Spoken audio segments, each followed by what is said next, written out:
And with that, we are live. It's another beautiful Wednesday out here in the great state of Texas. We got some news. We're going to talk about the first 3 episodes of the new Jason McLean Questions Everything. And sadly, we are lacking one Rob. But we're going to make it do what it do. You know how it is. So before we get too far into this, let me bring up my sidekick. Hello. Donnie Cho, who is definitely not a North Korean sleeper agent. Totally not. Nope. Have to make sure you guys know that. Totally not. I completely forgot to turn on my light. That's how bad of a day it's been. Terrible. Terrible. That having been said, though, wow, that was really abrupt. I'm going to work on that. Yeah. I'm going to work on that. Anyway, but we're live, and it's cool. It's going to be awesome. Real quick, if you are listening on KPNL or the Odyssey app or any of the other audio, we're live on YouTube every week. Today we're at 8 p.m., but moving forward, we're skipping ahead by 1 hour. We're going to start 7 p.m. Central Standard Time moving forward. Thought y'all would like to know. Again, life decisions, life things, you know how it goes. It's just a little bit earlier for everybody, so we can get our much needed beauty sleep. You know how that goes. I need it. Yes. That's for sure. So, yep, you're starting to look like you're 14. Starting to show your age a little bit there. Yeah. Unfortunately.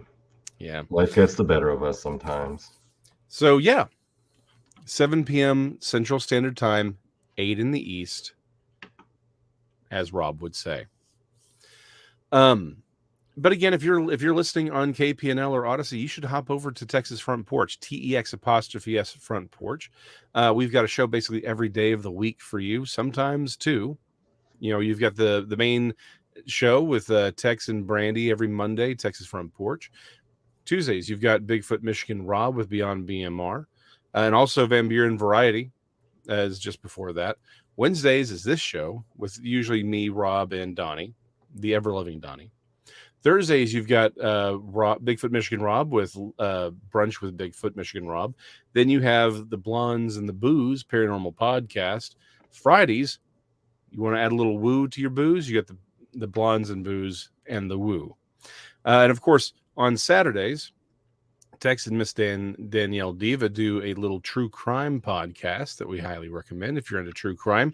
And of course, we got to do a little shout out for Jessica over at SOR every Saturday and Sunday evenings. And she's going to be coming back on the show because we have a topic just for her that y'all are going to love. Oh yeah. But sadly, before we get into tonight's topics about the new channel and all of that, something happened today, and obviously I can't give away all the details, but we are definitely asking for prayers for a student of my wife. He was graduating today, and his family was traveling, and he's fine, but his father, his mother, and one of his sisters were killed in a car accident today, just a couple hours ago. His other siblings are in the hospital, and this was supposed to be, this is a tragic day for him. It was supposed to be a good day with his graduation of high school, and obviously this has happened. His life as he knows it has changed. So again, prayers, thoughts, vibes, whatever you want to, however you do that. I know the family would appreciate it. His name's Nehemiah. So we've been, she's been with him for years, helping him, and it hit us hard today. So again, just prayers for his family. Also, since we're sort of addressing sad issues, Tex and Brandy were reviewing a missing persons report on Monday that hits a little close to the channel. So we do recommend, if y'all haven't seen that, going and listening to it. If you know anything, please reach out to Tex. He will put you in touch with the people you want to be in touch with. And if you don't want to be, if you know anything about that particular case, but you don't want to be on the police's radar, just talk to Tex. He will take care of it for you. This is a community where, if we have the opportunity to help somebody, we should. On a brighter note, we are going to just go ahead and talk about the new channel. So Jason McLean Questions Everything is not the reason it's live. Jason McLean Questions Everything live on this show is because we are live. But not every episode's going to be live because we have our own channel. Jason McLean Questions Everything is a channel. Link is in the description below, aka the doobly-doo. And we've done 3 episodes so far. We got a 4th one coming out this Saturday. We debut the episodes Saturdays at 4 o'clock Central Standard Time, 5 in the East for Rob. And it's a channel that's going to be, again, like this show, it is going to be very, very broad, right? We're going to talk about a lot of things. We're going to talk about prophecy. We are going to talk about not politics like yay one side, boo the other side, but really what's behind the politics and what's behind the culture. Because if we're just sitting here screaming into the void of what use is it, we want to talk about things that matter in our lives, things that change our perspective, your perspective, that maybe makes this world a little bit better, right? To help. I'm on a health journey. I've lost 67 plus pounds and working on more. I'm taking this new supplement, and they've got these new things I'm looking into. It's changing my life. We want to do things that are helpful for people, right? To change your minds about how you live your life and maybe what kind of decisions you make to make better decisions in your life, how to live, with your family. And again, how to decide, how to move forward with your life, how to prepare for things. So, but that being said, we're not necessarily abandoning the paranormal entirely, as this week's coming episode is actually on my pterosaur encounter. Yeah, we recorded it a few days ago, and it'll be coming out. When will it be coming out, Jason? So the people at home know?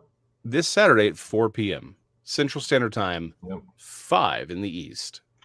So yeah, we've recorded a few episodes. We released a couple, and there's a couple that are still in the pipeline. The last one we did I thought was pretty good, and there were some of you in our little family that got to watch it, and we got some good feedback. It's still growing, but the next one coming out, I finally asked Jason about his pterosaur story, his encounter story. Yes, because I always heard that he had one, but I never actually got to hear the story itself. So the next episode we do is basically going to be me acting as a sort of impromptu interviewer, asking him questions about his experience and digging a little bit into what he saw and what he encountered.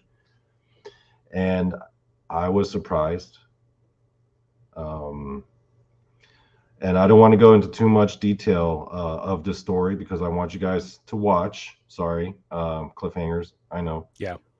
But, one of the things I do have to mention is that when I first heard that you had a pterosaur story, my initial assumption was that, as a kid, you were looking off in the distance and you saw some weird flying creature up in the sky from real far away. But then as we got deeper into your story, and then you told me what happened, I found out that, you didn't see it at a distance at all. You were kind of right up on it, weren't you? Yeah, 5 feet away.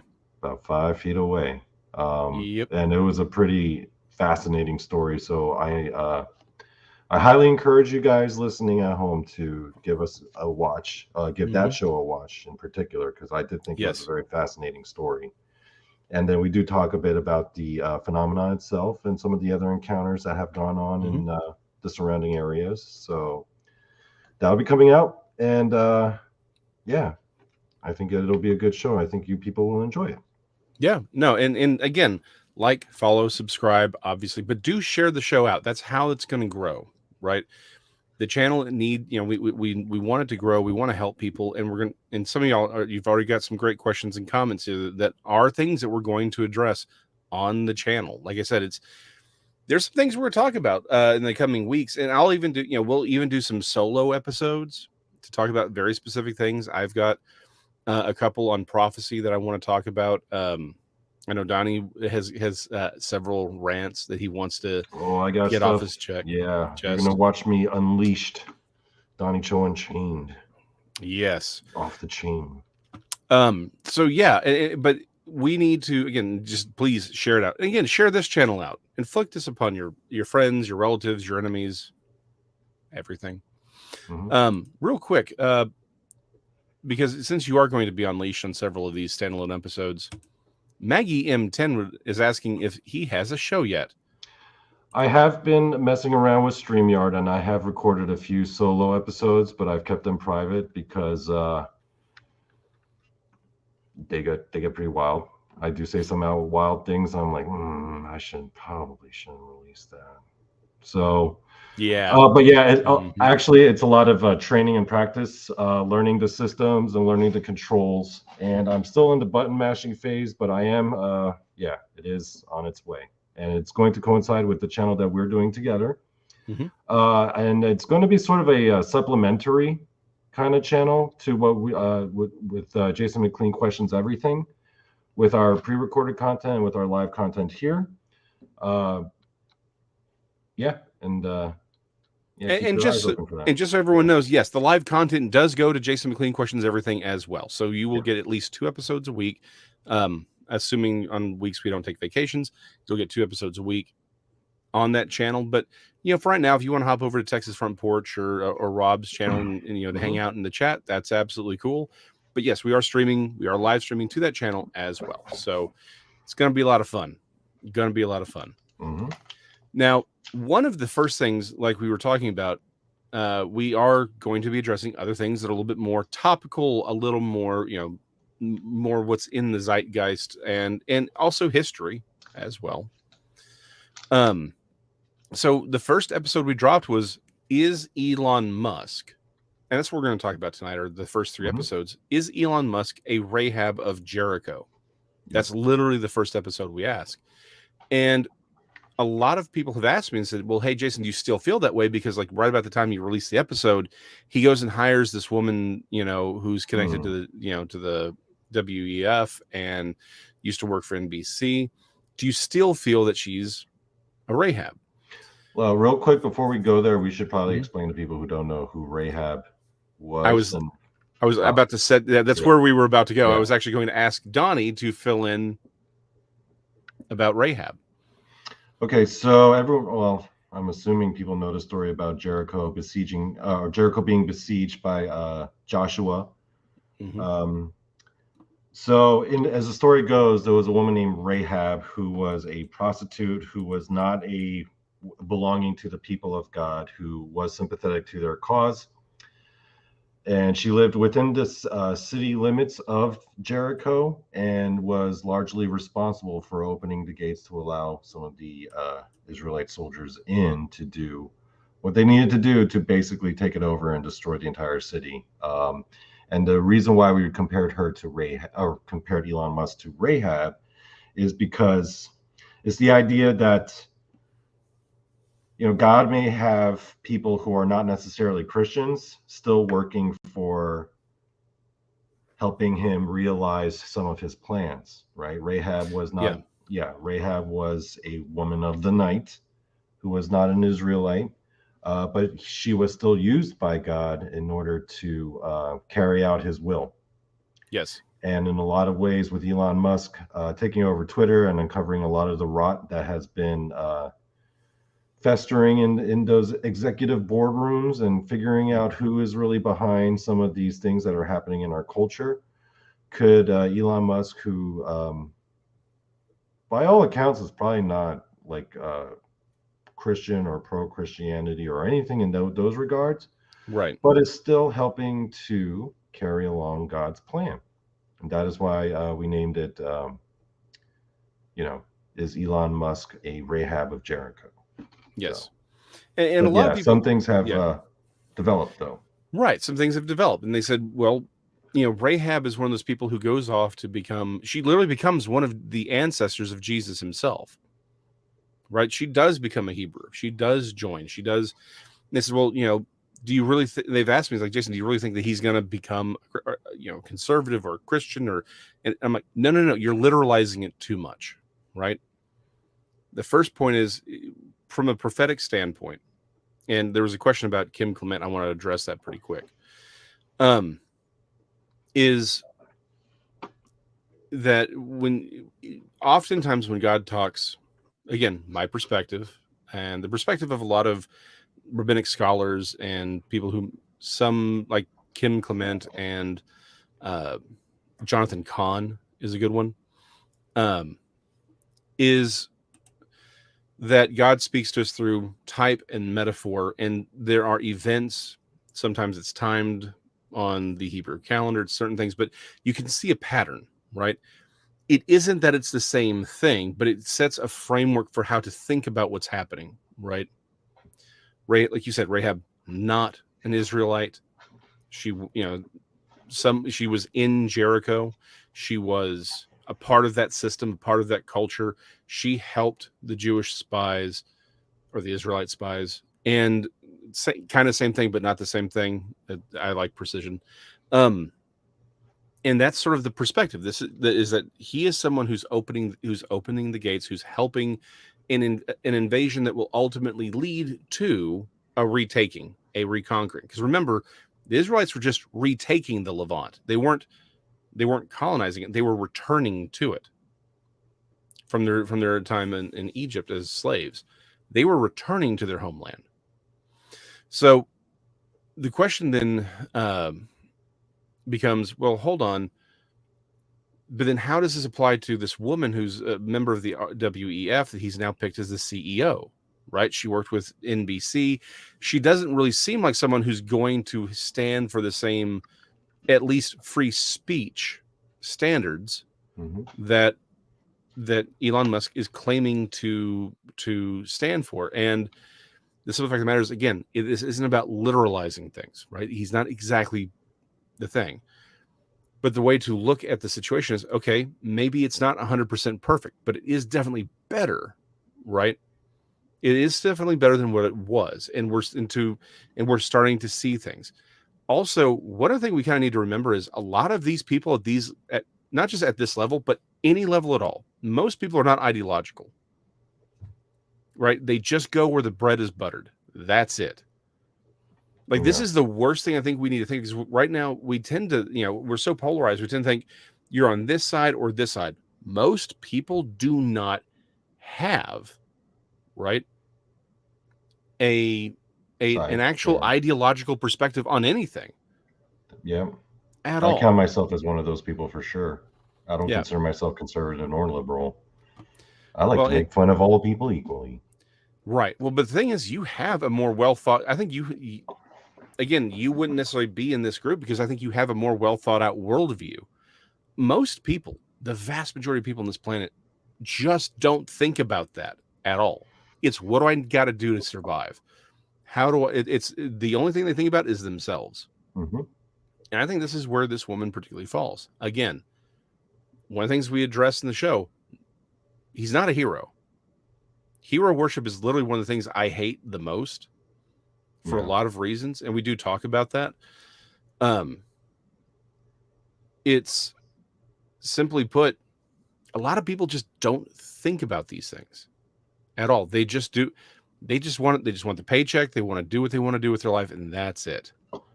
Yeah, that's all it is.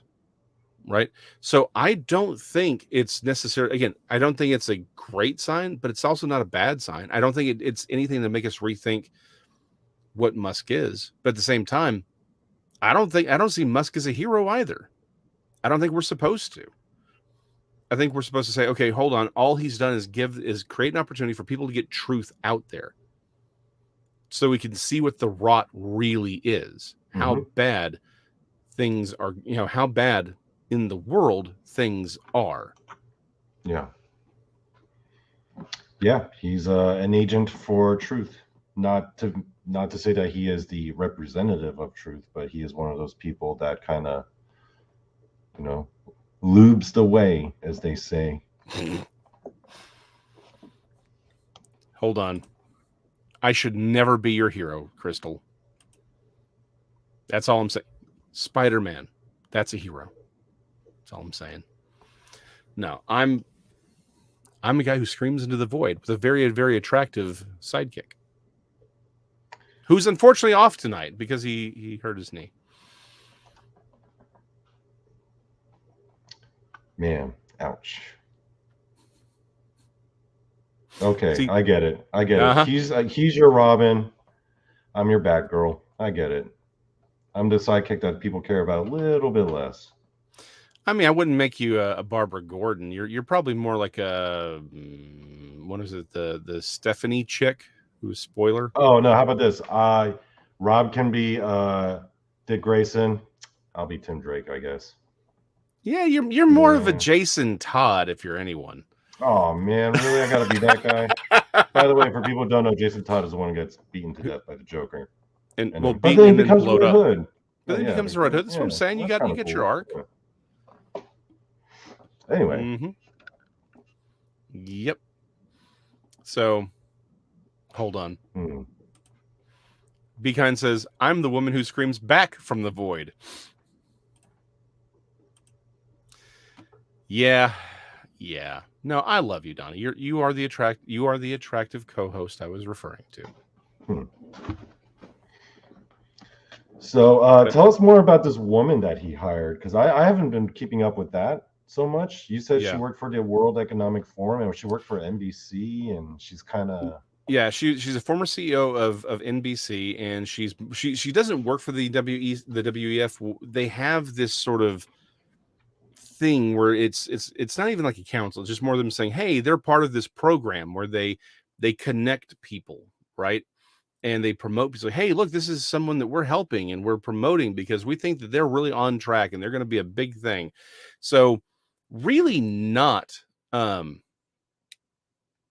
really not anything that anyone who's paid attention to how things have gone over the last few years would really want on your resume. But I think, again, it's one of those things where I don't think she's as ideologically driven as people think. I don't think a lot of people are. Very, very few people are genuinely ideologically driven. This is why they can be manipulated to do what the people who are ideologically driven want. Yeah. Right? That's really what it is. So, yeah, I mean, I just don't think it's enough to make me think that I need to change that. My thoughts haven't changed on him at all. But again, my thought was never that he was this grand hero or savior figure. Rather, he was someone who's on the inside, who's opened the doors to let us in, and that eventually leads to the retaking of Jericho. Right? That's really what it's about.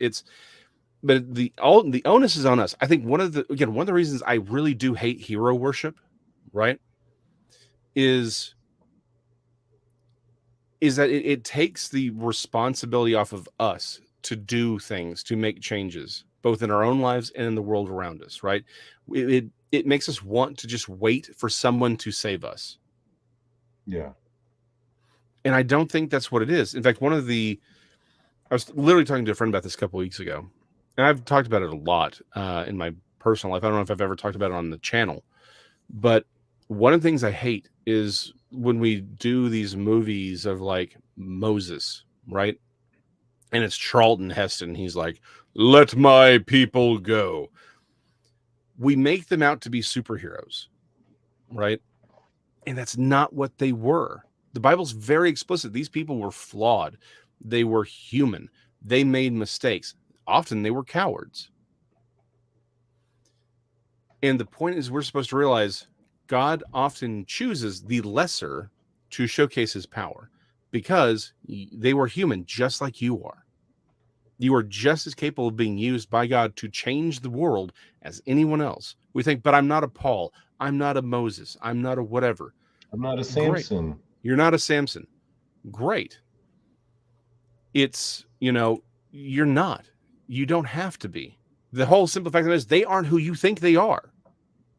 The entire point of the scriptures is saying these people weren't who you think, who you're making them out to be. But we put people on pedestals to make us feel better about not living up to our possibility. Yeah. It gives us the ability to say, I'm not one of those people. I could never do what they did. And then you don't do a damn thing, and the world goes to hell. You see it all the time, don't you? In pop culture, in politics, in our society. Shoot, even in the paranormal community, people get hero worshipped. Not to accuse anyone in the chat. You all are cool, but I'm just saying I've seen people in other chat kind of worship some of these show people like they were like some kind of hero who's going to bring the truth of Bigfoot to the world, And you see the way these people interact with these with some of these people on the shows, and I'm just like, whoa, okay, these are just people, they're just people with jobs and lives who just happen to be interested about something and who enjoy talking about this thing. You don't have to put people on a pedestal. That's why I always like hanging out with psychics, because they're like, oh, they kind of have superpowers, sort of, really. Well, we're gonna have an episode on that. We're gonna have Jessica on to talk about that, because there's some questions. I mean, hanging out with the psychic, that's like hanging out with like a dollar store Professor Xavier right there. It's like, oh, okay, cool. Okay, real quick, there was a question about Jezebel. We're going to get to that question here in a little bit, because when we get to Cleopatra, honestly, because it ties into that. But real quick, wink at me. Jezebel was not the one who had John the Baptist beheaded. She was, that's Old Testament. She was an evil queen who went up against Elijah. Now, she did have a lot of people killed. Like, she did some terrible things, but she's not responsible for John the Baptist. That story is really, really, really dark when you get into it. But we'll talk about, we'll probably do a show on that, because it's a crazy story. We have talked about that topic. You know what kind of bums me out? The fact that there are no real heroes, but then this world is still filled with villains, isn't it? It really, no, that's a great point. I feel like we live in a world of supervillains, but no heroes. Where's our Justice League? Does this world not deserve a Justice League? Earth 66 gets to have an Avengers, but Earth 1 doesn't? Come on. Yeah, Earth Prime doesn't. Yeah. Well, so, okay, hold on. We got hosed, people. We did. Well, we did and we didn't. Hold on. So we can be, who had him killed? Okay, so John the Baptist was beheaded under the order of Herod Antipas. But it was his wife, who was a sister, and she had their daughter dance for him. So, like I said, I always forget everyone's names. Y'all know how bad I am with names, but it's Herod Antipas who has his head taken off. However, he does it because his wife basically makes his daughter. And again, like I said, the story's creepy. Just.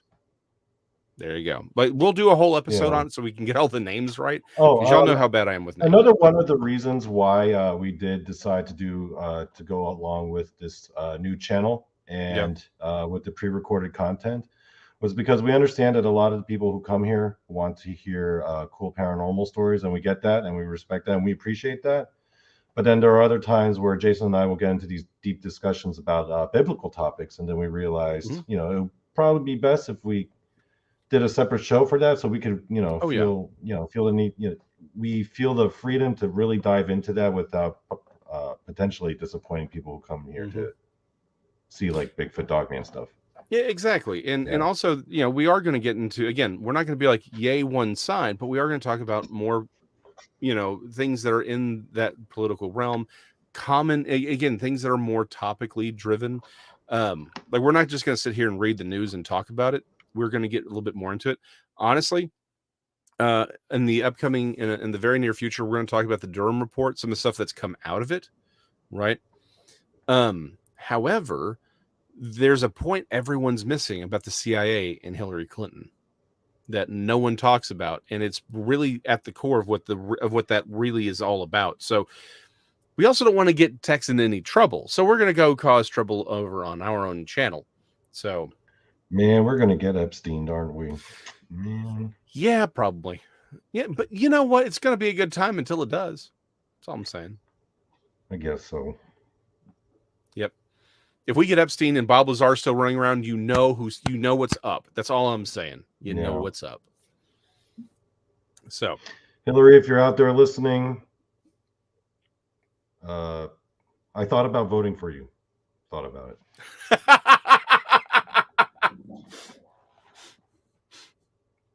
I gave it a decent amount of consideration. So please, if you're listening, Hillary, if you're out there. Yeah. There you go. Yeah, we got another 30 minutes. We can definitely do the second episode.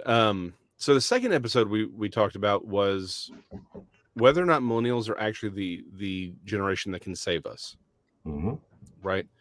Again, going back to no, I don't like hero worship. We all have to be active participants. And this is going to tie into a solo episode I'm going to do very, very in the near future. But I do think that we need to stop with a lot of this millennial Gen Z sort of hate and say, well, hold on. Maybe there's more going on here, right? That's what the episode is about. That it's real easy to dog on these younger kids. It really is. But what if the thing is that they're the ones that have the possibility to make real changes, real substantive changes, Mm-hmm. and the very things we're laughing at are actually born out of what is necessary to actually make real change to save us. Right? Because let's face it, these kids are the future no matter what we do. No matter what happens, they are going to be the future. So the question is, do you just dog them or do you help them along? That was really the point of the conversation. You may say, but these kids, they don't, look at all the things they're doing. Yeah, but there's 2 points there. One, have we given them a society worth protecting? That's your first question. But then question 2, they are reacting to the society that has been given to them and the lies they've been told. If you're not there to tell them the truth, what are they going to do? Mm-hmm. How are they supposed to react?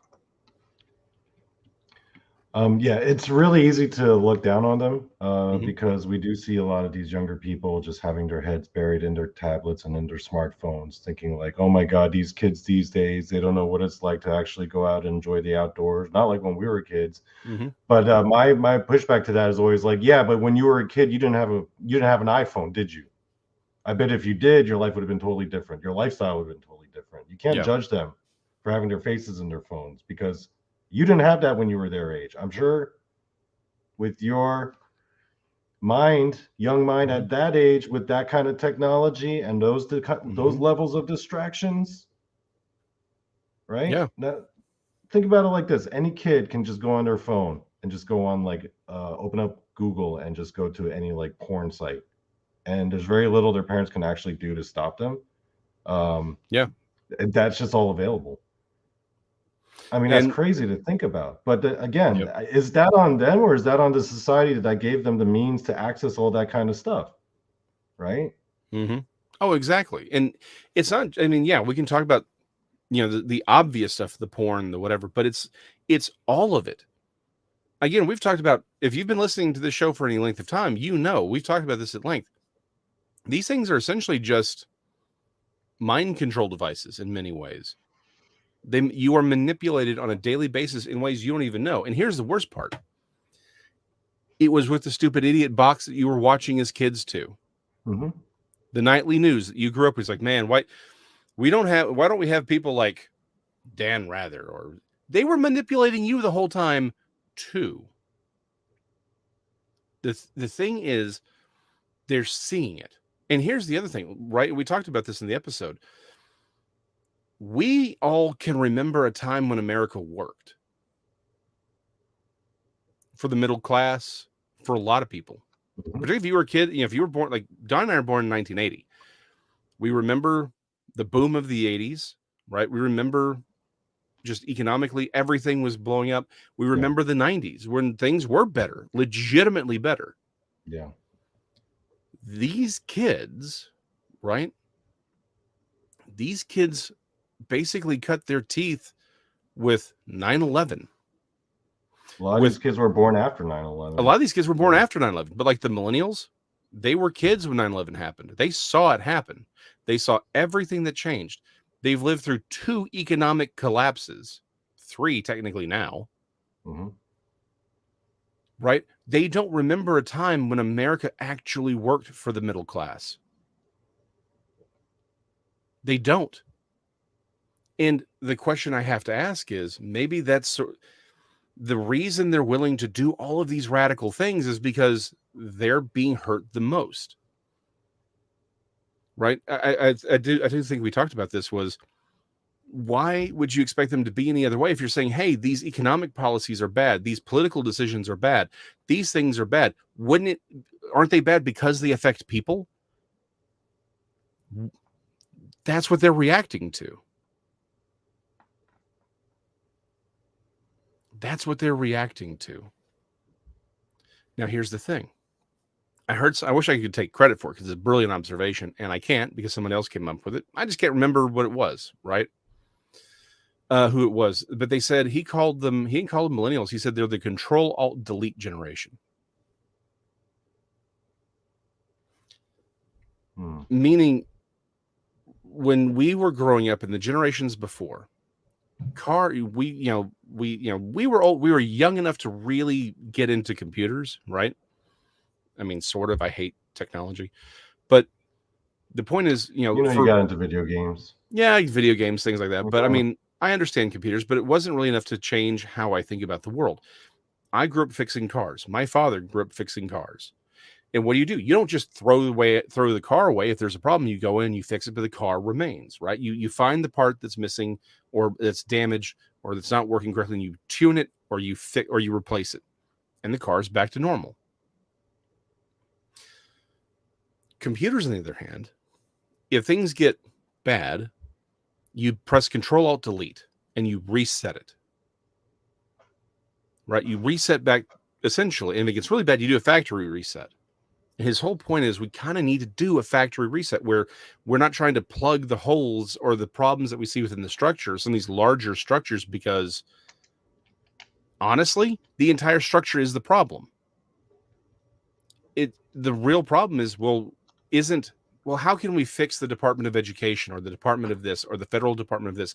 The problem is that we have a federal department of fill in the friggin' blank. Right? That's the problem. These kids are more willing to be open to that answer of saying, hey, maybe we don't need these things. They want control of their own lives back. Great. That is something that we can tell them, hey, Antifa and all these other groups, that's not really the way. There is a way to do this. Let me tell you what the founders were actually talking about, the ideologies behind it, what they were trying to do. Let's take a step back. These are the big problems. Let's get rid of all of this stuff that's holding back progress. These politicians who've sold us out for the last 40 friggin', really 60 friggin' years, but definitely 40 friggin' years, right? It's only gotten worse over the last 20. They're going to be willing to say, yeah, let's get rid of all the power that they had that allowed them to sell us out in the first place. Yeah.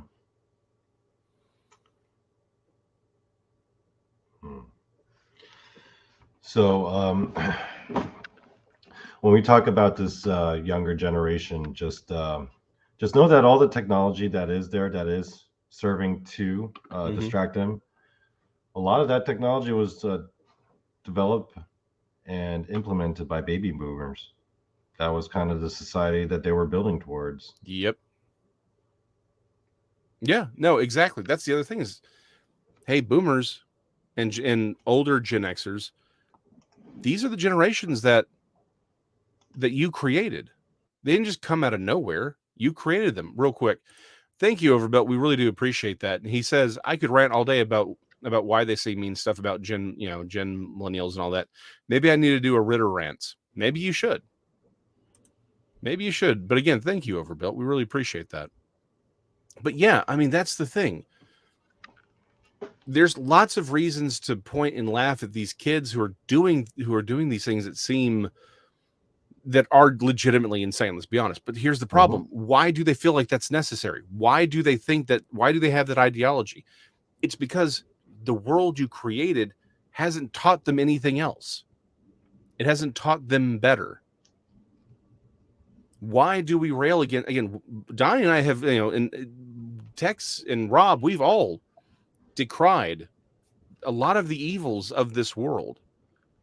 Well, but the reason they're evil is because they do evil things to people. These kids are victims of that evil. Maybe instead of screaming at them and calling them names and just laughing at them, maybe you that kid who's over there screaming, maybe you could walk up to him and say, hey, maybe there's a better way of living your life. And let me show you why. Let me show you how. Or before you start looking down on the younger generation, just try to imagine what you at age 13, how you would have responded if you had TikTok and Instagram and Facebook and YouTube. Mm-hmm. How would you have handled it when you were 12, 13, 14 years old with a still developing brain? Yeah. See, we had the luxury of not having had those things. So we actually had to go out and play outside, watch TV, hang out with our friends, stay away from social media, right? Social media was not a thing that even existed in our time when we were kids. Yeah. Yeah, but I do remember AOL coming out. I did kind of lose my mind back then. Yeah, AOL. Well, again, chat rooms, those early days. Real quick, though, Be Kind, thank you very much. We really do appreciate that. She says, pop over and hit the like on Jason and Donnie's new channel. Then come back here and chat. Yeah, go ahead and do that. And again, while you're over there, like, follow, and subscribe. And then share us out on all of your social media. Real quick, there's a comment here, and I want to throw that out here. Danny Sutton says, maybe the kids are just evil. Just saying. Well, here's the thing, Danny. I want to respond very closely to that. Something my father drilled into me very, very early. He would say, Jason, all children are born heathens, self-serving, selfish heathens. My job is to make you into a civilized and successful human being. Yeah, maybe some of these, and don't get me wrong, some of these kids are evil. They're running around doing evil things. But here's the thing. Why? Because they weren't taught by the generations that came before. They can't inherit what they weren't given. It doesn't mean they can't change, though. Look, some of these kids are, but guess what? There were Gen Xers that were evil. There were boomers that were evil. Whatever before, we didn't even start naming generations. Every generation has evil people. That's just part of the thing. But the thing is, most people are born selfish. You have to train people to be good. Whenever I hear people say, "Oh, kids are born are born wonderful," you have to ruin them. I'm like, then you have never seen a friggin' kid. You don't have to train a kid to be selfish or evil. They will do it naturally. You have to train them to be good. You have to show them that there's something worth fighting for and explain why. None of these kids have ever been explained what's worth fighting for or why. So don't be surprised when there's that clip that's going around all the time. It's from it's from the Andy Griffith Show, right? Where the actor who played Jed Clampett was a hobo, and he was trying to convince Opie to go with him and become a hobo and live on the line, right? And there's this scene where Andy, I'll see if I can find the clip. This is a great clip, but Andy Griffith says, "No, it's not how that works." Right? He's like, "Why don't you let the kid decide?" He goes, "That's not how it works, because kids, they have to be trained by the parents. A kid will grab any shiny thing with ribbons, not knowing that it's filled with hooks until it's too late." It's the job of the parents to show them these things, to raise them right, because they can't understand what's happening. This is a world filled with shiny objects with ribbons, and all of them got hooks. And no one's around to tell them why it's bad. But you can. Going back to the previous thing about hero worship, why I hate it. Every single one of you may say, but I don't have a show. I don't have any power. No, but you got a brain and you got a heart. And there are people around you. Some may, we like to laugh at some of these Gen Zers and millennials, but you know what? I met boomers just as damn stupid. I met some Gen Xers that made me shake my head and think this is the reason I'm going to go to jail. Trying to knock some sense in this person. Mm-hmm. The simple fact of the matter is you don't know the impact of one person talking to another person. Maybe instead of laughing at these kids, you walk up to them and you have a conversation. You show your wisdom. Believe in these kids. Don't just rant like, I believe in you, and then you walk off. Actually help them. Because maybe that kid who's running around and acting the fool is just acting the fool because he doesn't know that there's another way. Because everything around him in his world is telling him that there isn't. There's a saying, it's been simplified, but it's been repeated for literally thousands of years. Hard times make hard men. Hard men make good times. Good times make weak men. Weak men make hard times. We're in the hard times, and our leadership is full of weak men. So all these kids that you're laughing at, they can become the hard men that can fix things.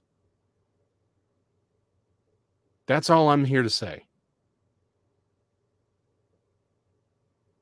And you have the power to make that happen. One person at a time. Every single one of you. To Texas' point, show your wisdom, not your ass. However, I have to admit, my ass is from my OnlyFans channel. When I was living in Korea, I spent some time teaching kids English, and it was an interesting experience, man. Let me tell you. One day we got, because it was a private institution, it wasn't like a public school. They had like managers and staff, and the parents would pay like these pretty hefty sums to have their kids enrolled. And it was like after school and an evening. All the kids in Korea did it. It was basically, they were in school 12 hours a day learning. That was just a normal thing over there. And every year they would have the parent and manager conferences. Yes. Sometimes with the teachers, but then the parents would mostly talk with the managers because most of the teachers didn't speak Korean. I did, but I was specifically instructed not to speak Korean with them. Mm-hmm.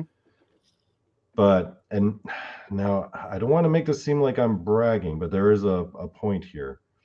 So I used to get like the best reviews from all the parents. They would always say, "Oh, our kids love Donnie," right? He's like, and then the managers would come and tell the teachers, "Yeah, Donnie, you're like the most popular teacher. They keep raving about you." But I'm like, I don't even like these kids.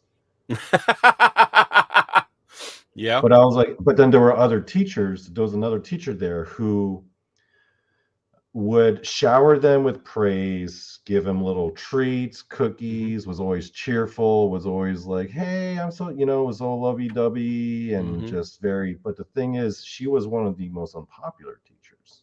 Yeah.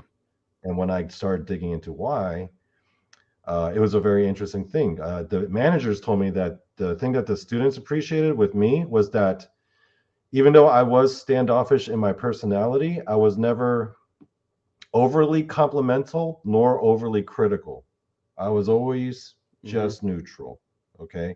So if a kid was kind of doing poorly in class, I was just like, this is what you need to do to bring your grade up. Yeah. I didn't berate them. I didn't if a kid got like straight A's, I wouldn't like be like, yay, good for you. I was like, oh, you got a bunch of A's. This is your score. Yeah. But the kids liked that because they felt like, because it was impartial, they didn't feel judged. So the kids who were doing poorly didn't feel judged, but the kids who were doing well didn't feel, I guess, cocky or hubris. Right? They weren't getting their egos stroked. The teacher who was super nice to the kids, she was considered the most unpopular because she was nice to the ones that she liked. Gotcha. The ones that she didn't like, not so Right. much. And even the ones that she liked would notice how she would treat those other kids and being like, oh, this lady's just playing favorites. Mm-hmm. Yep. No, that's a great point. And that's exactly true. You know, you were telling it like it is, and kids need stability. They need to know, hey, am I screwing up? Let me know I'm screwing up. When I'm doing well, let me know that I've done well. But set those reasonable expectations. Yeah. You know, don't just be my friend. Kids they crave parenting. They want discipline. They want to know. They want to grow. They really, really do. They may fight you, but they love it. They need it. Yeah. Again, every single one of you, there's that neighborhood kid, right? Again, a lot. Someone said real quick. Where'd he go? Larry Meiser, right? It says it starts with the family and teaching your own first. It does, and if you've done that, great. But there's a lot of people who aren't teaching their kids.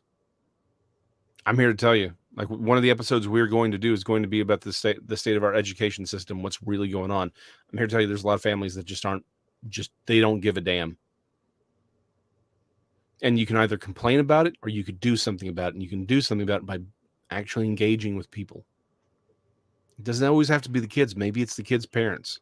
And you're showing, hey, there's so many people who are kids themselves when they had kids who didn't really fully mature, but then they bring a life into this world, and then those kids come from like broken families and messed up parents with issues, and then they have kids of their own at a very early age, and it's just an ongoing cycle of poor parenting leading into crappy people, leading into poor parenting, leading into more crappy people, you know? Yes. So hopefully there are people who are outliers who do rise up to that occasion, because I do have faith and I do believe, and I have observed that there are people in this younger generation who are way more advanced than I ever could have imagined to be at that age. Because they were able to overcome all those distractions. All of those distractions and all of the problems. In fact, when we're going to take a 5-minute break, we're going to come back. I want to talk about what I think is the positive side and some of the things that I'm seeing that actually gives me optimism for these millennials. Again, things that we've talked about on that episode. And then we have to get to what is going to be our favorite part, Cleopatra and the controversy surrounding the Netflix show. So we're going to see y'all in 5 minutes. Smoke them if you got them.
Four minutes to go, folks. 4 minutes.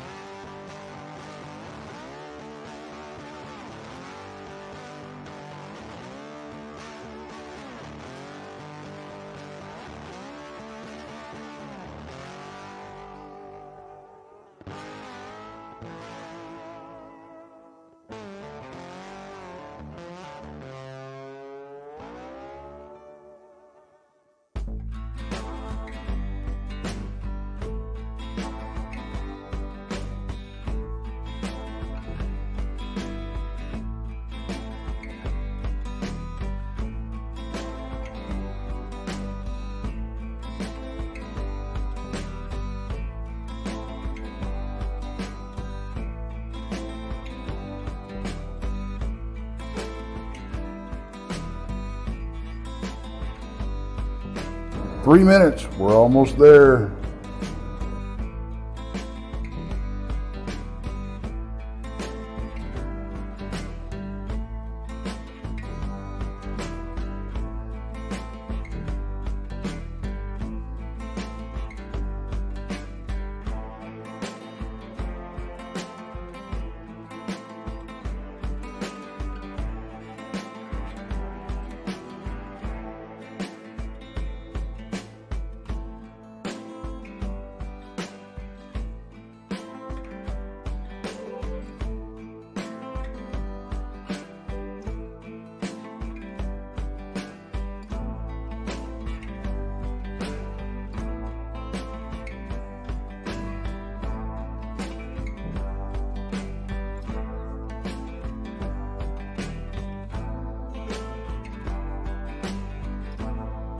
2-minute warning, guys. 2-minute warning.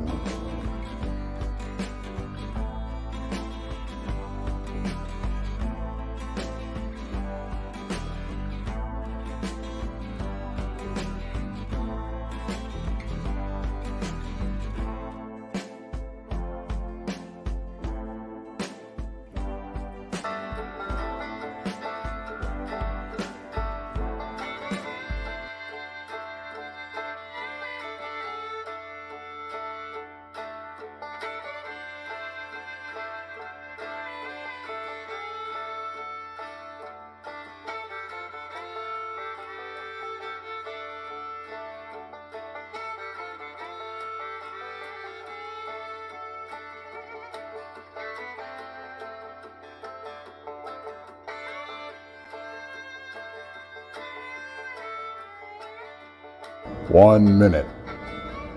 1 minute.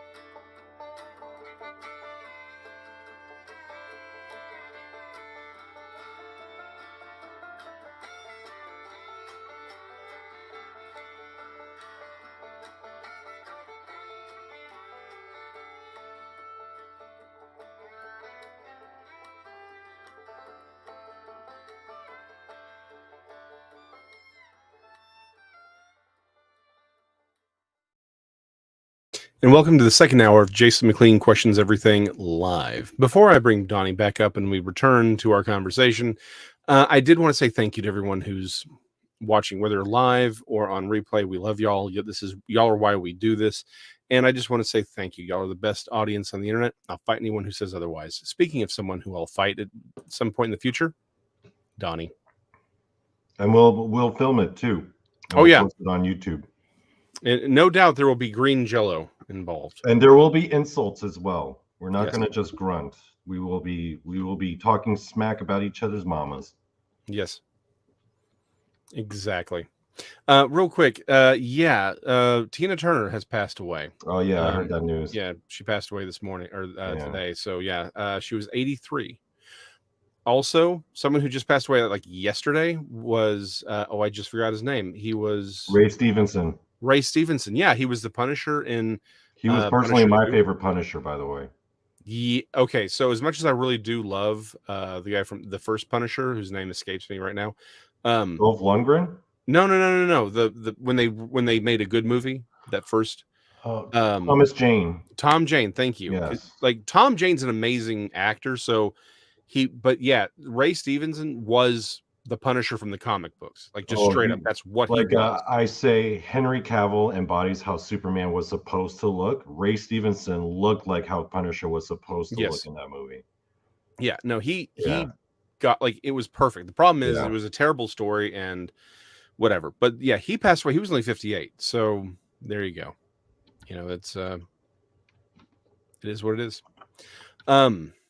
So getting back to, I want to get to some of y'all's comments real quick on this on this generational thing, right? Because y'all have some great points. Tex, and again, just in general, said it's the same when addressing anyone. Talk to them, not at them. Responding to Donnie's point. Danny said, we should have been playing "In the Ghetto" by Elvis while I was on my rant. I do love that song. Also, all right, I think that's everything that was specifically about that. Although, a couple comments from the first. Glenn Dennison says, greed and power, that's behind the politics. Well, yes. Like, don't get me wrong. Yes. There's a little bit more to it from time to time, though. Overbuilt mentions Kim Clement changed his life, that God was speaking to him has helped many see clearer. Yes. Kim Clement, who sadly passed away a few years ago, very influential prophet, and there's a lot of things that I really do recommend about him. There's a lot of Kim Clement was a dude. His name was Kim. Yeah, Kim is Oh. is an omnisexual name. Oh, that must have been kind of awkward at school. I imagine it could. Yeah, there's a lot of names we don't tend to think of as being omnisexual, but they are. Yeah. Right. Titan 70 says, Jason, would you agree that the reason we struggle is due to negative spirituality or spirit, paranormal activity with the causes? Yes, I think there's some of that, but I think a lot of it is don't underestimate how stupid and crappy humans can be. Yes. Yeah. 100%. Yeah. Yeah. I mean, that's again, I don't see those as separate things. Like, honestly, I don't. And again, we'll do an episode on that, right? Like, yes, the spirits are a thing. They absolutely are. Human evil is also a thing, and I don't think they're not as separate as we would like to think they are sometimes. To Texas' point, I get what you mean, and yeah, I do. As a first name, yeah, it's weird. As a last name, I mean, then you're just Korean. It's true though. I mean, Korean people are the only ones with the name Kim, and there's a whole bunch of them. There's like 7 last names, and well, that's not true, but most Korean people you meet will either be a Kim, a Lee, a Park, a Cho, sometimes a Chang. Yep. Choi's. But yeah, there's only like a few Hans, but yeah. Real quick, John Berthnall is the new actor, is the new Punisher, and he's an awesome actor. He is. Most people probably remember him from The Walking Dead, but he's the new Punisher. He does a great job as I like him as an actor. I don't quite like him as Punisher. Really? Okay. Because he's too yelly. I like Punisher to be more, to me, Punisher's more like cold and calculating, like Ray Stevenson was. He was just a killing. Yeah. He wasn't like he was like some kind of football player, you know? Yeah, you're not wrong. So here's the thing: you're not wrong. The problem is, like, he embodied a very specific Punisher from a very specific framework in time. Yeah, Warzone Punisher, John Romita Punisher. Yeah, yeah, he's John Romita. Yeah, that's exactly who he was. And the thing is, Berthnall does he's another version of the Punisher. But I get what you're saying. Yeah. But too yelly. Hold on, can someone verify? They're saying Kim Jong-un just passed away. I hadn't heard that. No, he didn't. All right, let's look into that because I hadn't heard about that one at all. Unless it just happened just now. Right. Man, he's making us check our phones. Let's check. Yeah, exactly. Because that I mean, my parents would be like screaming at me, like, "Yo, Kim Jong-un just died." Yeah, I don't think that's the case. They would also be too yelly to be the Punisher. Oh yeah. I think John Bernthal, I think he could be a decent Wolverine. I could see him as Wolverine. I could see him as a Wolverine. I could see him as a Wolverine more than a Punisher. You're not wrong. Anyway, back to the topic, because I think there's a point where because like Cleopatra and the millennial thing actually does overlap a little bit here in a second. It really does. But I did want to talk about some of the positive things I've seen. And a lot of these younger kids in these younger generations, they're the ones who are saying, I want to move out into the country and raise chickens and have a big family. For every one purple-haired freak who can't figure out what bathroom to use, as I just railed against calling them names and laughing at them, but sometimes you have to. For every one of those, there's probably 3 or 4 that are doing the right things. They're like, no, I want to move out into the country and I want to live off the land. I don't want to be like, they're the ones, like, they are the ones waking up to the system. Now, the problem is for both those, there's probably 10 more who, again, aren't ideologically driven, right? They just want to live their lives and they just want to go along to get along, right? The radicals are much, much smaller group, but a lot of these kids, particularly the younger ones, you have to understand they're being programmed by their parents to do these things. And a lot of the kids with awesome parents, they turn out pretty awesome. Some of the ones I've seen, I'm like, man, this kid's way more advanced than I was when I was his age. Yeah, hold on real quick. Yeah, I know Paranormal Pixie. Don't worry, Laura. It's hair envy. That's where most of that stems from. Hair envy. I mean, I don't Just have saying. hair envy, but some people might have hair envy. There are differences between people who color their hair. That's all I'm saying. There's people who color their hair, and there's people for whom that is their identity. It's all I'm saying. And you know who you're talking about. I used to rock blonde hair when I was Like in high I was school. saying. Please don't tell me you had frosted tips. You did. No. I didn't, but I did have streaks at one point, and it was like long, and it was in my karate days, so I would have it in a ponytail. I look real cool with my black belt on. Like, yo, who's a samurai kid? I'm like, damn straight, I'm a samurai. So my hair really I had a mullet at one, but not like hick mullet. I had like the 90s MacGyver mullet when I was younger, when I saw the pterosaur, honestly. But by the time I was 16, everything cleaned up. But I started losing my hair at 16, so I never had the frosted tips. Like, never had to. Just saying. Damn, 16, really? Yeah. Whoa. Yeah. A lot of testosterone in my family. To Derek's point, I was thinking about starting a boy band as a joke with some of my Korean American friends in our church when we were young kids. We were probably like middle school kids. You know what the name we gave ourselves? The KKK, the Kickin' Korean Kids. That was the name I thought of. Please tell me this is a joke. That was the name we thought of. It was just funny.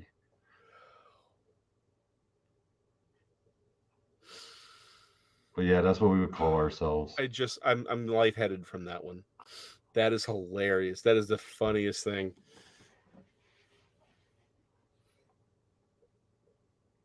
We really did.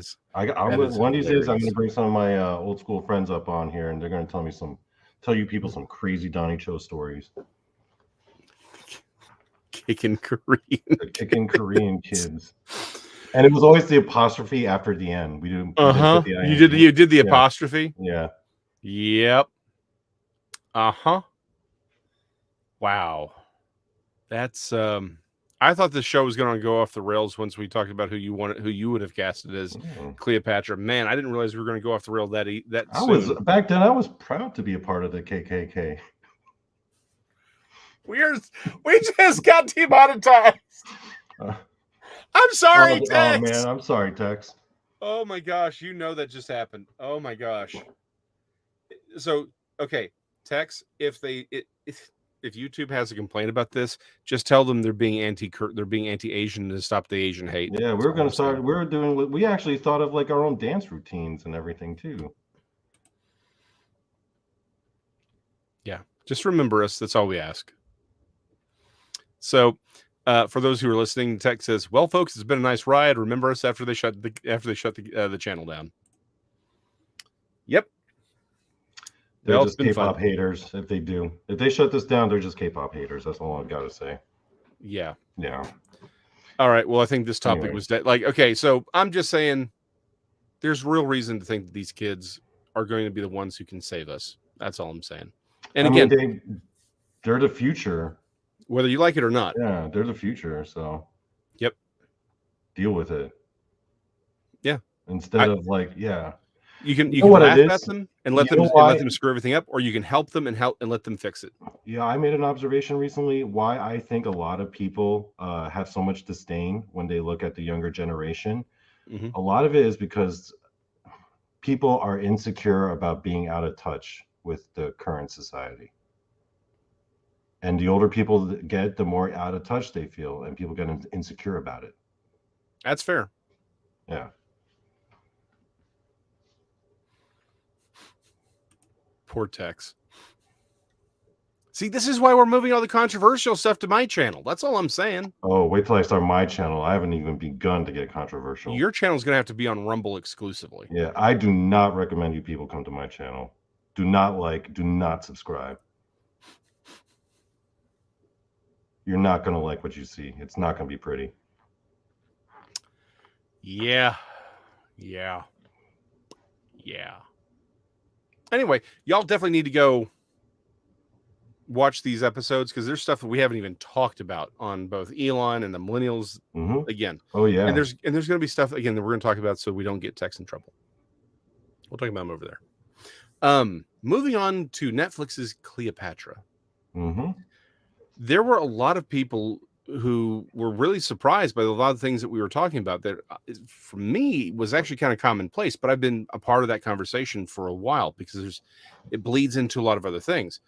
But because this is that particular episode was Donnie Cho's baby. This is the one I wanted to do. I was like, I want to Yeah. do this topic right now because at the time it was all I could think about. Yep. Please. Okay, so a little bit background. I'll sit back here and drink. Well, a little behind the scenes. So about a few minutes before we actually hit the record button, if you recall, Jason, I had you actually sit down and watch the trailer to Netflix's Cleopatra. As a matter of fact, we both watched it together. We were in the StreamYard. Yes. There was no recording playing. We were just like, it was being used like Zoom. And we both had another window open of YouTube. And we both watched the trailer together because I was like, Jason, before we start recording, you need to watch this trailer because there were some things in that trailer. And you know what? One of the fondest memories I have of that experience was watching the look on Jason's face as he was watching that trailer. See, I wasn't watching the trailer. I had already seen it. I was just watching Jason's face. And you could see the disgust at some of those lines that he heard. Yeah. Some of the things that people were saying. Yeah. They were, and the scenes that they were showing, and then you just see Jason like he had just eaten like a rotten like egg or something. Like, So, Jason, would you like to share some of those things that brought up those feelings of disdain and disgust?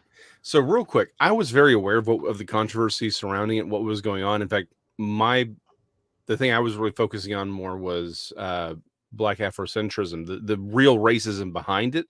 But we'll talk about that in a little bit. What he's referring to is just the blatant historical inaccuracy. That's what got me heated. Yeah. I mean, just straight up. Now, but one of there's one line specifically that he is absolutely talking about. Again, that ties into the Black Afrocentrism, but we're going to talk about both of those at the same time. The thing that got me is, again, it wasn't even in the trailer, but I was reading reviews and some of the other things people are talking about. They have the scene where, they talk about how she opened the granaries because she was this, she loved Egypt and she loved her people. And it's like, are you friggin' kidding me? She didn't give a damn about Egypt. It was just the power she held. That's all she cared about. She didn't give a damn about the Egyptian people. She wasn't Egyptian. She was Greek, Macedonian. In the opening, the grain, that doesn't make her some great progressive, caring person. It makes her every other freaking emperor on the planet. That's what you're supposed to do in that situation, people. Everyone's done it. Everyone has done it. And the people who don't do it get eaten straight up. Or they get overthrown, which kind of happened a lot back then. A lot. Yeah. It just meant she wasn't a freaking moron. That's all it meant. And then they have her basically being Xena the warrior princess, where she's fighting and she's learning how to. It's like she's like twirling her sword. Yeah. Right? Like doing a whole routine, like a kung fu routine. I'm like, what? When did Cleopatra ever? And they literally said she was a warrior. That was one of the lines. Yeah. No, she wasn't. No, she wasn't. No. Okay. Commodus from Gladiator. Like the reason we see him doing that, right, is that we see that training scene with him, and Commodus literally fought in the arena. He was addicted to gladiatorial. He really was a bit of a whack job. Yeah. He was crazy like that. Mm-hmm. Yeah, but she was not but you reacted again. I had the same reaction, but you had my favorite reaction to the line where it says, "At a time when women ruled the world." Oh yeah, that part pissed me off when I first heard it. They were like, "When women ruled the world." I was like, "What are you talking about? When? Back then? In that time?" Because I'm pretty sure everyone who was a leader in Rome, which pretty much owned Egypt at that point, was a dude. and most of the rulers of her line were dudes. Yeah. And the only way, and in order for her to even be considered for that position, she had to marry her own brother. Right. Because he was the one that was in. Like, what are you talking about? Yep. They're making it seem like it's some kind of matrilineal dynasty. Like, what are you talking about? Yeah. It's no. No. Real quick, Danny's asking if someone found Cleopatra's tomb. No, they have not found her. There was claims that maybe it has not. Let me rephrase it this way: it has not been officially decided that it is her tomb. They think maybe possibly they are getting close to it, but nothing really yet. So, but anyway. And, okay, so the other line, that I've noticed Jason responded to, and I also responded to at first, was that so it turns out that old lady was I think she was like the grandmother or the mother of one of the producers of the show. All right, because it was a docudrama where they would have talking heads interspersed between scenes. And one of those talking heads was the grandmother of the producer. Mm-hmm. Like, why are you even on this show? You're the grandmother of the producer. You didn't go to school for this. You didn't even read. Probably didn't even read a book. Why are you here? You're telling me your opinion as if that's fact. And the line that she said, she was like, "My grandmother always told me that Cleopatra was black. I don't care what they said in school. Cleopatra was black." Yeah. So I'm like, okay, so we get to just make up our own facts? Okay, sure, yeah. We get to make up our own facts now. So to Donnie's point, and this is where it kind of ties in with the millennial thing, because that's a big thing, is the revisionism of history. We're just making up, creating this new history, which is why history is important. We're just making up stuff, huh? But for me, like, we had the same reaction, and I share his revulsion at that idea of just creating your own facts, right? Really do. But the thing that really bothered me about it, as I mentioned earlier, is that it's reflective of what's called Black Afrocentrism, which is a genuinely, legitimately racist ideology that has been growing in this country for a very long time. It's actually kind of been there for a long time, but it's blowing up right now. And it's violent. It is a violent belief system. As I cough my lungs out because of the, hold on. The easiest way to sum it up is this. It is the belief that Africa is only exclusively for black people, meaning that that's the only race that belongs on it. Everything that happened of any note was that they were black. And everyone else, meaning everyone in Northern and North Africa, are interlopers. They came in and assumed it. That essentially all of it was that. And you guys, you don't have to dig very deep to scratch the surface of this, and you will see that there are whole channels dedicated to this ideology, where you have these people calling Egyptians mongrels, saying you just took that stuff from us. That these people genuinely believe the pyramids, anything of note in Africa was them, and that it was just these other groups came in later and just called themselves Egyptians. That it is genuinely racist. It is legitimately a very racist ideology. And that's really what this is about, is perpetuating this ideology. Yeah. And to your point, one of the things when we were talking about the younger generation, they are being pulled left and right by this ideological thinking, right? Because one of the core tenets of ideological thinking is just making up your own facts about history, people. Making up your own facts. Okay. That's what we're doing now. Yeah. Well, it's literally 1984, right? When I have the book, and I just don't have that line pulled, but he says, all the books have been rewritten. All of the artwork has been all the sculptures have been redone, and the paintings have been repainted. That is where we are. There is no such, these kids are growing up in a world where they are told there is no such thing as objective facts. These teachers are teaching them that 2 + 2 doesn't have to, or that 2 + 2 = 4 is white colonialism. While they colonialize other people's history violently, by the way. Again, there are people there have been women wearing ankhs who have been attacked because they're like, you stole our culture. And these are actually Egyptian people. And let's go back to Cleopatra wasn't Egyptian. She was Greek Macedonian. She was Greek. She was Greek as they come. As a matter of fact, Cleopatra is so Greek, you can't even study the history of Alexander. It's like real tough reading about his family, because every woman in his family was practically named Cleopatra, because most women were named Cleopatra in Greek societies. Cleopatra means glory to the father. It's like saying I'm daddy's girl. That's what they all named their daughters in Greece, because it was a very patriarchal society. Yes. You know, it was patriarchal. Alexander's sister was named Cleopatra. Cleopatra's mother was named Cleopatra. Right. I mean, come on. So, yeah, it was just, what are you talking about, people? Like, you're just making it up that she was like just, you know, she was noted for being the first member of her dynasty. Well, was also happened to be the last member of her dynasty, but also the first member of her dynasty to actually learn how to speak Egyptian. Yes. And everyone thought she was so special for that. They're like, oh my gosh, our ruler actually speaks our language? Yeah. That's amazing. She also spoke like 6 languages. Yeah, she was also able to speak like Hebrew, which is pretty impressive, actually. Yeah, it's not, we're not trying to say that she wasn't an impressive person. She was remarkably impressive. Just not the things that they're talking about. But she wasn't a sword fighter, that's for sure. Yeah, she wasn't Xena the warrior princess, and she wasn't some progressive person who cared about her people. She didn't give a damn about them. She just knew how to play the game. That's what she was brought up on. That's how they all did it. Yeah.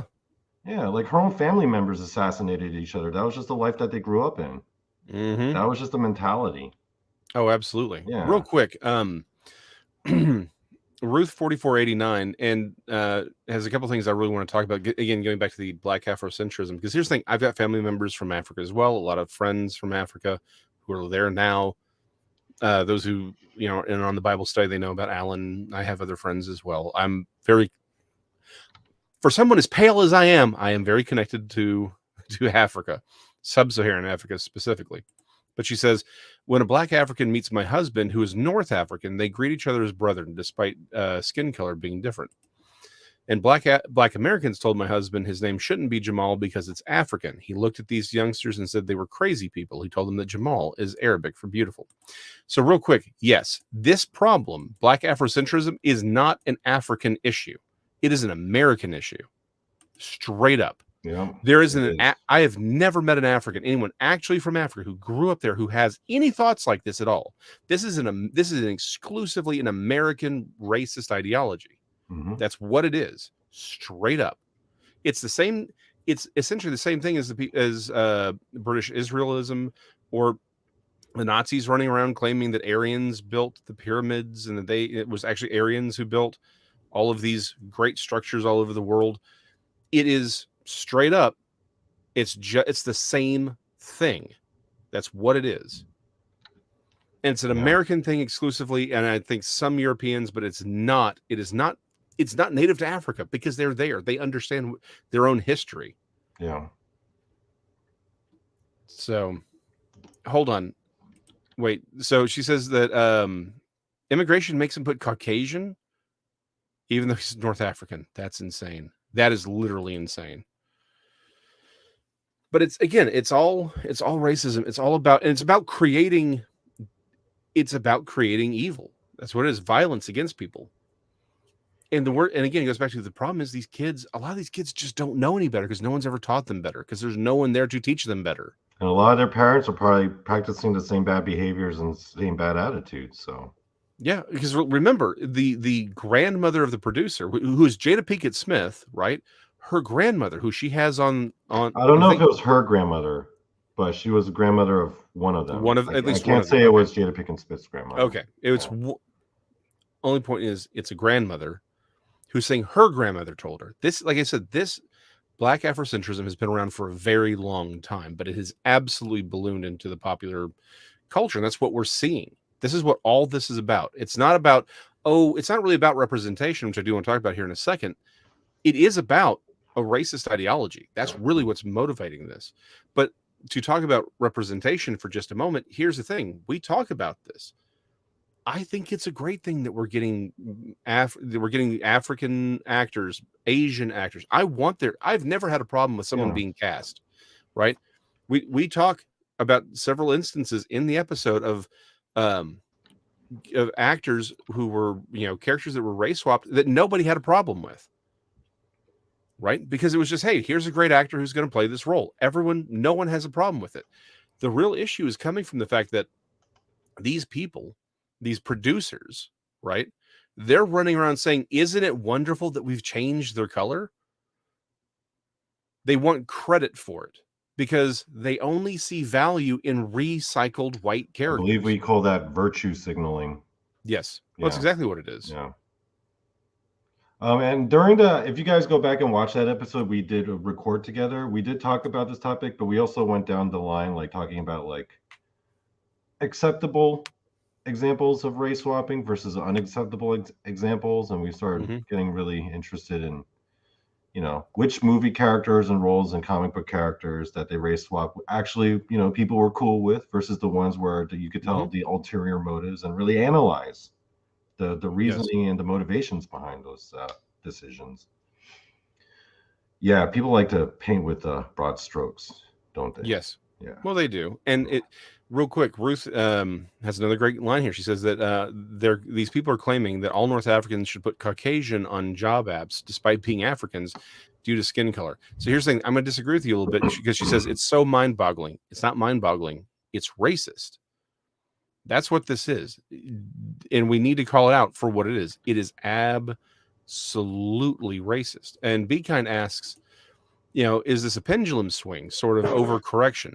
It's still offensive, needs to be addressed. I think you could argue some of it is, but I think it's way more malicious than that. I think it is that that a lot of these people are just lazy, but I think they're still racist. It's not even that they're being racist against white people. I think they still see themselves as a lot of these Hollywood producers. They're still racist. They don't value black characters. They just want to score credit for hiring a black actor to play a white.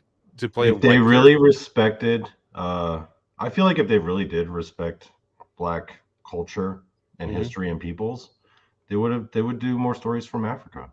Yes, they would. But they're not doing that. They're taking like stories that would take place in a European setting and just randomly inserting people of color. And I'm like, that is not. It doesn't make sense at all. Because it doesn't make sense, it's jarring. And now I'm distracted by it. And now that's all people can talk about when you're supposed to be just putting on a good movie. Yeah. When I was watching Lord of the Rings, right? When the Peter Jackson Lord of the Rings came out, I wasn't sitting there complaining like, man, there's way too many white people in this movie. I never thought that once.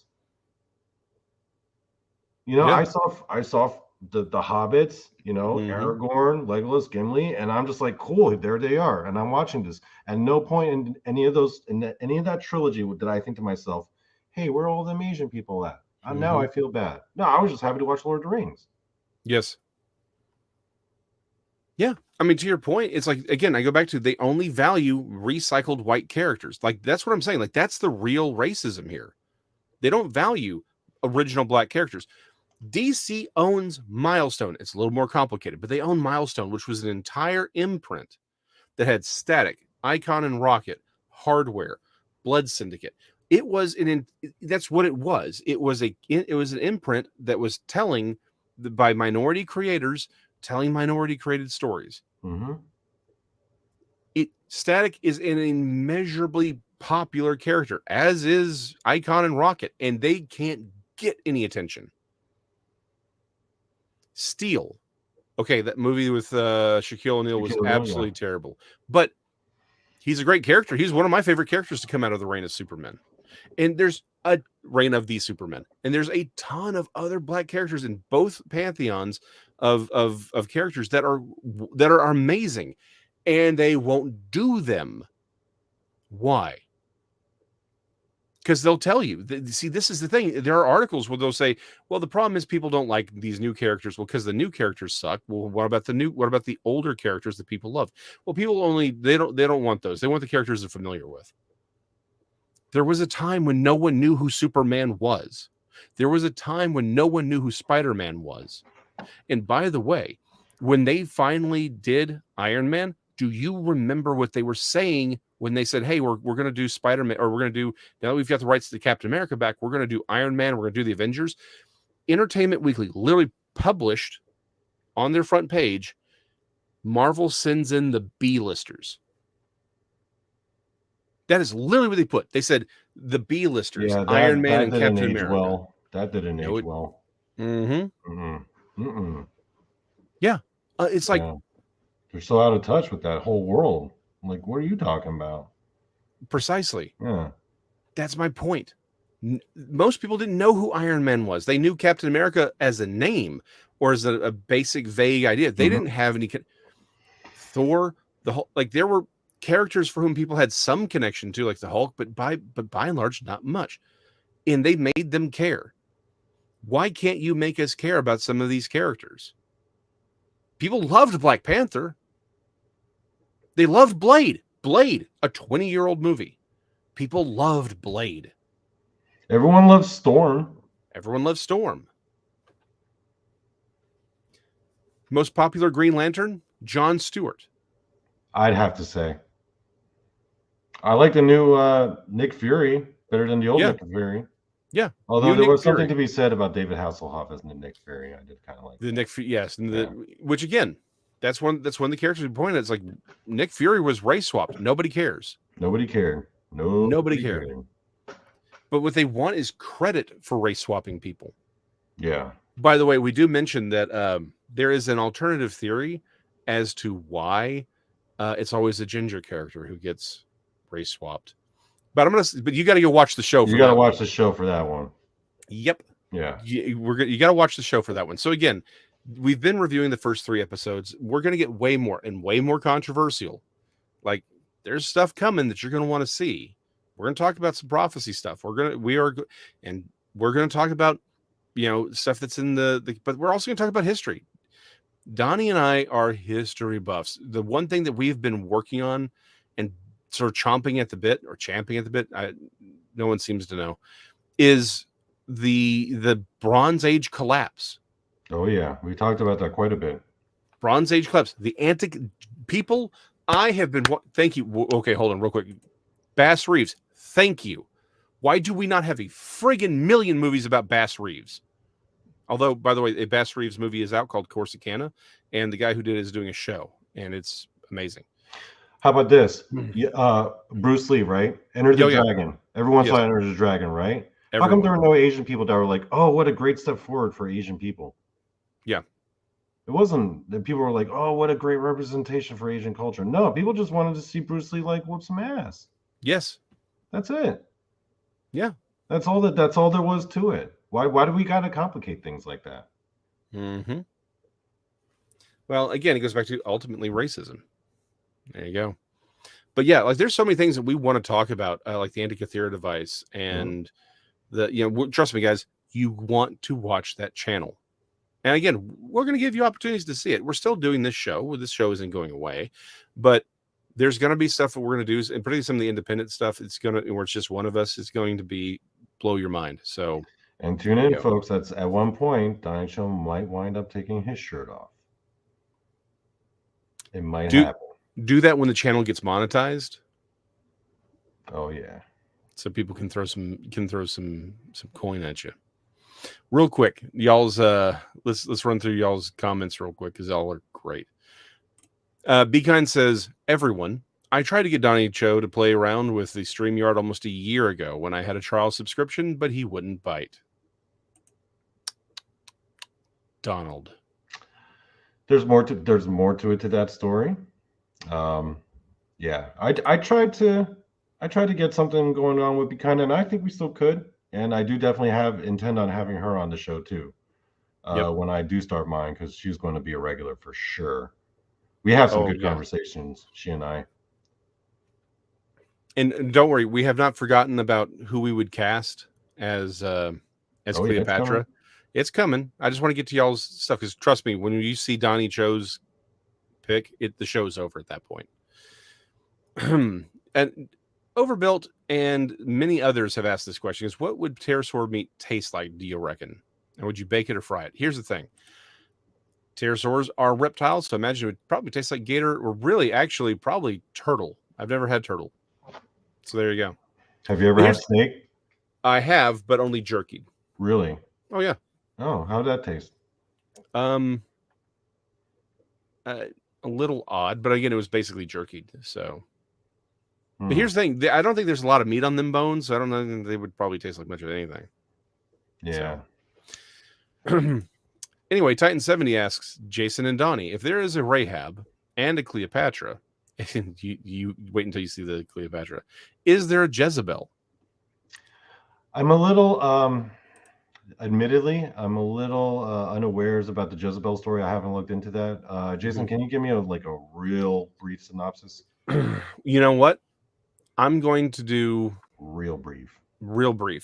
She was a queen, but again, she wasn't actually ruling, but she was ruling. Her husband Ahab was the ruler, but she was actually running things. This is when and where? Israel, ancient Israel, during the days of Elijah. Okay. And she was she oppressed the Israelite religion, worship of Yahweh, and Jehovah, and she went for Baal. So the story of Ezekiel. She's trying to keep it old school. Was she from that? Yeah, she was a doing what she she's just doing what she learned as a kid. Don't blame her. Yeah, so she grew up on that stuff. Her parents raised her on that. Right, and she definitely went through and started. She killed priests. It was bad. Oh yeah, that's not cool. She was like an ancient version of Bloody Mary. Yeah, in a lot of ways, yeah. Yeah. Okay, I see. But honestly, and this is not my dozens upon dozens upon dozens of prophets have talked about this. Essentially, yeah, Hillary Clinton is straight up Jezebel. Oh, I can see that actually. And we'll do a whole episode on. Like I said, when I get to this, we'll do an episode on it because when you see the parallels, it gets really creepy real fast with her. Vixen Doe talking about again real quick, if we're going to compare American figures with biblical characters, if Hillary Clinton is Jezebel, do you know who my vote for Jesus is? Okay. Keanu Reeves. He's the closest thing we got. I'm not saying he's him. I'm just saying. I get it. Yeah, he certainly looks like he's the most reasonable facsimile. And by the way, we will do an episode as what did Jesus actually look like. So we will do that as well. Vixen Doe, again, talking when I was referencing, actually changing, helping the generation instead of mocking it, says, like the song, waiting for the world to change. Just don't stand around waiting for anything. If you want the world to change, then roll up the sleeves and do it, boyo. Overbuilt again says, Jason Donnie, I want to see a B movie with a Sasquatch gal cast as the hero that saves people from ill figures and figures out the rest. All right. Donnie's going to get right on that. Derek, when referring to Donnie's admission to his love of particular letters, says there's always Rumble. There is a Rumble channel for Texas Front Porch, people. And all the episodes get auto-loaded over there, I think, the next day. At some point, and by the way, we have a Rumble channel also, though I forgot to upload last week's episode. I will do that. But the live streams, it's just hard to do Rumble as a live stream. You Rumble, and y'all need to get that worked out. That's all I'm saying. Crystal J points out that in cosmetology school, they did a full chapter on Cleopatra and how she even had her own makeup factory. It was a great businesswoman. She was. She absolutely was. Again, we've said lots of she was an amazing woman. She really was. She's just not what they painted her out to be. And B kind of even points out Cleopatra's good at playing a power game in a man's world. That's what she was. She was a power broker. She understood how to manipulate people. She was a politician. She knew how to play the game, and she was a businesswoman. Absolutely, she is legitimately one of the most famous women in history for a reason. No, you know who she is to me? Mm-hmm. Kathleen Kennedy. If you look at Kathleen Kennedy's story, Yes. how she came up, she came up as George Lucas and Steven Spielberg's assistant, and they relied on her. And she's in the pictures with them. She didn't just work for them. Yeah. They relied on her because she got stuff done. She was always the middleman for all of them. She handled everything. And George Lucas and Steven Spielberg would talk about how they witnessed her running around and multitasking, putting out all these fires, and they were like, "Yeah, she's the one that should lead this because we've seen her in action. She's great." Problem is, okay, so yeah, she's a great manager. Yeah, not a very great creative. Right. Yeah, she's Kathleen Kennedy is just in the wrong role. Like and that's the problem. That's the thing people don't understand. Some people are very, very good at. In fact, let me talk about George Lucas for 2 seconds. Okay. He's probably the world's greatest producer, but he's not the world's greatest. He is not a great creative. He knows how to make creative people do things. Yeah. Because compare Star Wars and Empire Strikes Back, and Star Wars sucked as soon as he ran out of Akira Kurosawa movies to rip off. Yep, it did. Don't act like those prequels movies didn't suck. Attack of the Clones sucked. Okay, that's when Star Wars died for me. Yeah, but Clone Wars, the show, makes up for the entire first 2 episodes. Never saw that. Really? Best thing to come out of Star Wars in a long time. But anyway, the other reason why I compare Cleopatra to Kathleen Kennedy, because in both cases they were both connected to 2 very powerful, distinct men.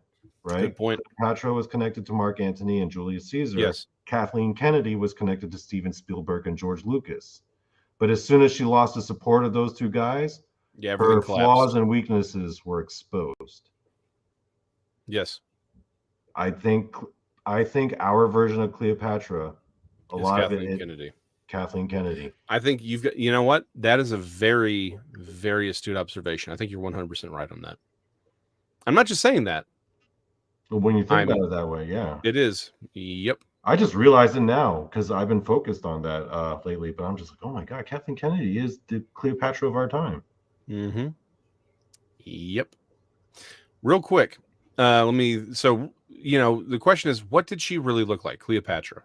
Right. Yes. Well, obviously, we don't know exactly what she looked like, but we do have artwork that represents her. And we did get into who we would cast if we were to make a movie about Cleopatra. So these 2 busts are essentially recreations of what they think she probably looked like. Again, based on artwork that she's rendered in, right? I will say this, I don't think her hair is as red as they're making it in these images, because the reason they make her hair this red is because of the painting. Right? That's like in this image is in the very bottom left-hand corner. If you're watching on your phone, you probably can't see it. But the thing is, as an artist, I'm here to tell you those colors have shifted over the years. So it was probably darker, right? And what we're seeing are highlights. Yeah. So I don't think her hair was as red, but this is probably what she looked like. So her actual background, she was Greek Macedonian, is one of the major city-states of ancient Greece. And Macedonia was actually the northernmost. So their natural environment was more temperate. It was less Mediterranean and more like, like if you imagine the Romanian countryside. Yeah. Right. Yeah. So that's the people she was descended from. And her line, there were probably, I think, like 10 generations in, but they were keeping it within bloodlines. I mean, they were marrying siblings and cousins. So they were keeping because that's what you did back in the day. You kept your bloodlines. Yeah. Now, so the question then becomes, okay, so who would we cast? I had 2 suggestions, and because, like I said, when we pull up Donnie's, it's over, and I hate the fact that it's such a damn good pick too. Obviously, my default is Gal Gadot, but here's the thing: I do think she actually looks like. I do think that her hair probably was actually black, right? She probably had a little bit more, like she wasn't white like I am. She probably had a little bit of olive to it, just not as olive as, say, a native Egyptian. She was definitely shorter. Yeah. But I think Gal Gadot she's got the charisma to play it also. Oh, she got the charisma. I mean, I would prefer Gal Gadot just for the chance to watch Gal Gadot, honestly. Right. I love Gal Gadot. She was the perfect Wonder Woman, by the way. She really was. She really was the perfect Wonder Woman. I can't think of a better choice. than her.